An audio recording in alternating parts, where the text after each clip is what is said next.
mga ka-neighbor, ito si Madam Helen CDW. Isa na naman pong activities para sa mga bata. Ito po ay yung assorting colors or recognizing, identifying colors. So ang gamit po natin dito ay ang popsicle sticks. Ito po ay mura lang at pwede nating mabili sa palengke. So ito po ay sa simula po pwede nyong ipakilala sa inyong anak.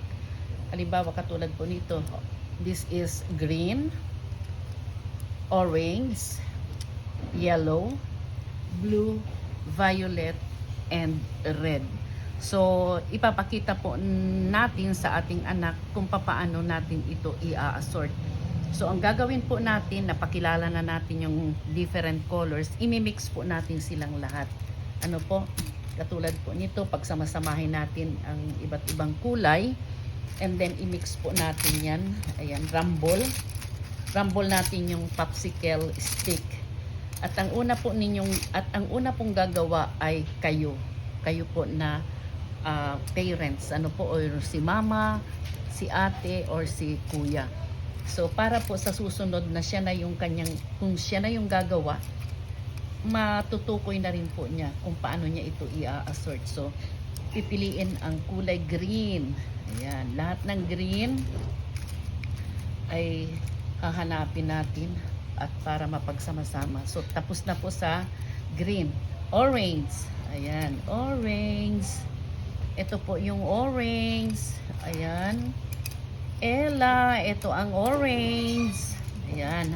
Hahanapin mo, Ella, lahat ng kulay orange. So wala na.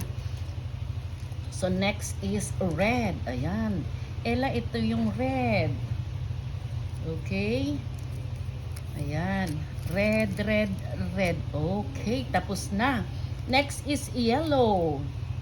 Ayan. Hahanapin ni Ella lahat ng yellow mamaya. Ayan. Yellow.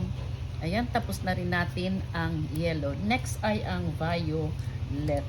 Ayan. Violet. Violet. At ang blue. So, ganyan na po ang magiging resulta niyan. Naka-assort na.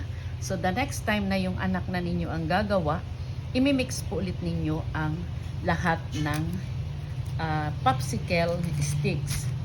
Ayan. Irarambol po ninyo yan. Pag narambol na yan, saka na ninyo ipa-assort doon sa inyong anak. So, marami po tayong magagamit na mga objects para makapag-assort ang mga bata. Like for example, ang mga bola na maliliit po, pwede nila itong i-assort. Ganon din po ang Lego. Ayan, meron din po tayong straw, yung ginagamit natin sa pag-inom ng soft drinks. Pwede po natin itong ikat ng maiikli para po magamit nila sa assorting. Yun lamang po.